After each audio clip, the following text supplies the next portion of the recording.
Greetings. In the Kupyansk sector, the Ukrainian troops attempted a storm of Tavolzhanka, but the Russian troops repelled the attack. The Ukrainian units are equipped with large numbers of man-portable anti-aircraft launchers in order to decrease the efficiency of Russian aviation. 2 Ukrainian Mi-8 helicopters have been spotted patrolling in this sector. The Ukrainians also actively use various unmanned aerial vehicles, especially for directing artillery fire. The Ukrainian grouping deployed a US-supplied M777 howitzer on the eastern bank of the river. This means that a coordinated massive offensive is underway. Russian troops destroyed the howitzer. The Ukrainian attempted storm of the village of Liman One was met with a hard counterstrike of the Russian troops. The Ukrainian troops developed the offensive near the Kupyansk railway hub, seizing Kovsharovka. Very intense fighting is also continuing in the Krasny Liman sector.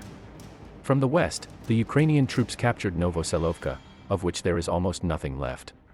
From the Karpovka direction, the Ukrainians captured Sretnye and approached Chandragalovo. From the direction of Novoy, Ukrainian mobile groups moved towards the Kolodez village that is under the Russian control. In this sector, the Ukrainians have reached the Jeribets River, which is located right next to the critical route of supply of the defending Russian troops. The Ukrainian grouping is concentrating the forces near Kolodez for the purpose of advancing towards Torskoye from the north.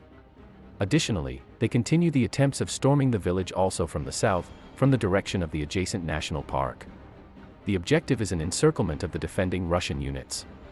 The Ukrainian troops use MLRS to scatter German-supplied anti-tank and anti-vehicle DM-1399 mines on the 2 remaining supply routes in order to disrupt the logistics of the Russian troops. Here, in Torskoye, this is a railway hub.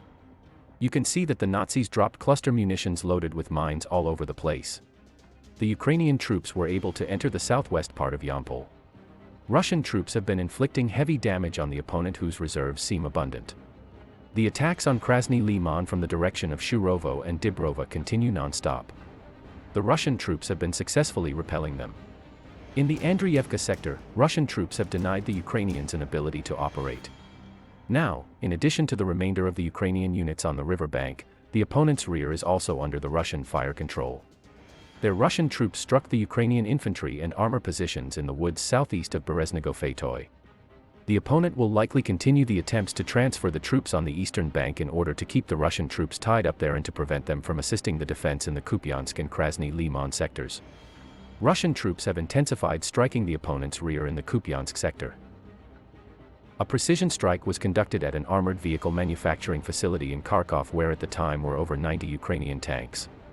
The number of the destroyed vehicles is not yet known. New trainloads of Ukrainian troops and combat vehicles arrive every night at the Pervomysky station. The reserves are moved from there to the Krasny Liman, Kupyansk area.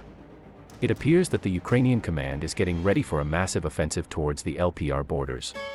And that was the view from the red corner. The link to our Telegram channel is in the description below. Thanks for watching.